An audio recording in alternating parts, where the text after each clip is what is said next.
Hi guys, welcome to week 8 of distance learning. So this is part 2 of week 8 and it's Descendants of the Dinosaurs. So we looked at fossils, we looked at how they can tell us about what happened in the past, whether it was what animals were alive that are now extinct, whether it's what extinctions there were, whether it's how the earth looked at that point in time. So how did we know that Pangea even existed? How can we compare different rock layers from different continents? But now we're going to be looking at what can fossils tell us about modern animals today and where those modern animals came from and how closely related those modern animals are to one another and then also to these extinct animals.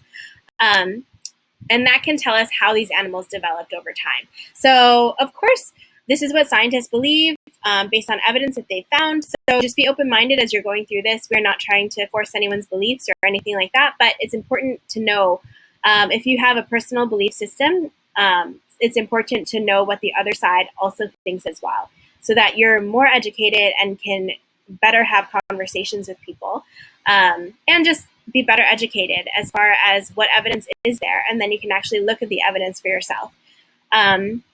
And not everything is so black and white either.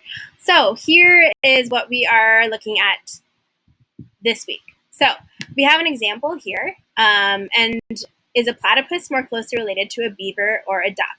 So they have similarities with both animals. This is a platypus. Yes, cute too. Shout out to you. And then here is, because we're the platypuses, and then here's a beaver, and then here's a duck. So they have similarities in common with both. So a platypus is similar to a beaver in that they both have fur, they have flatter, long tails that they use to maneuver. And then also platypuses are similar to ducks in that they both have webbed feet and they also have these duck bills. So what you're going to do after that is organize your thoughts into this 3-column chart. So platypuses are like beavers because, and then list your reasons. So both have flat tail with a rounded end, both are covered in hair. Platypuses are like ducks because both have a flat-billed beak and both lay eggs. There are some gray areas where they're similar to both, and so that's where we're going to list those. So all of them live on land, they can go in water, and actually all 3 of them have webbed feet. Beavers have webbed back feet. So it looks like the evidence is pretty balanced, but there's things that we didn't necessarily consider, like reproduction. So actually, platypuses lay eggs like ducks. However, they do nurse their young like beavers. So it ends up being that platypuses are actually more like beavers. They are the only mammal, and mammal is one of your words in your vocab deck.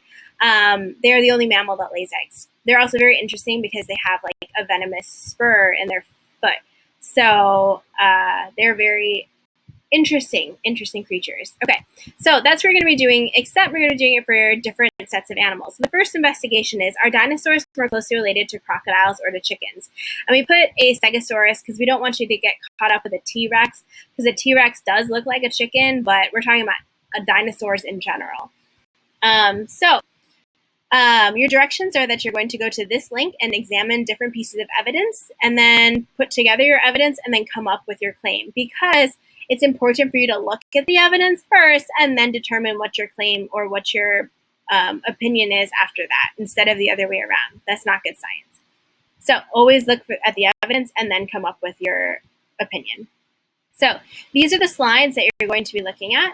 And here's the table of contents. So you have dino, chicken versus croc, and then the other one that you're looking at is whale. Is it a fish? Is it more closely related to fish or more closely related to elephants?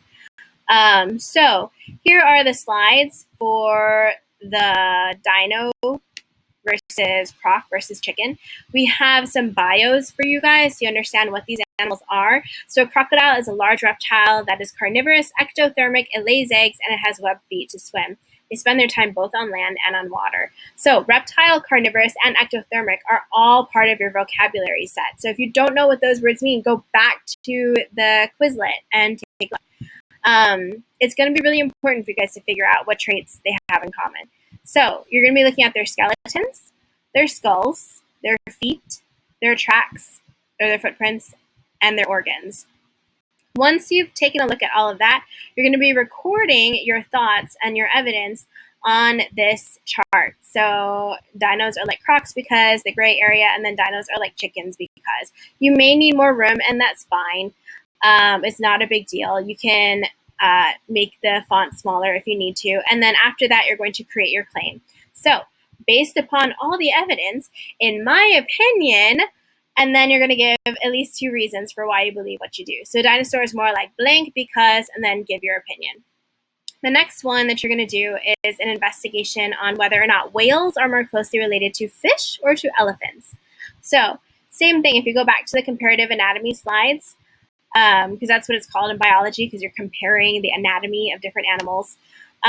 You have your title slide, and then you have your animal bios, which are fairly short. And then you're going to take a look at the evidence. So skeletons, skulls, fins and feet, organs, and then lastly, reproduction, because reproduction is actually pretty important to determine what's more closely related to what.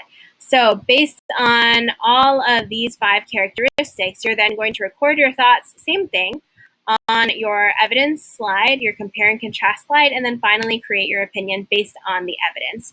In my opinion, a whale is more closely related to blank because, and then that actually can give you clues as to how these animals developed throughout the course of the history of the world over time. So that's what you're doing today. Hopefully you guys think it's interesting and kind of fun, and I will see you guys next week. Come join me for office hours, and then come join us for Gym Kit on Friday at 11 a.m. Okay, bye.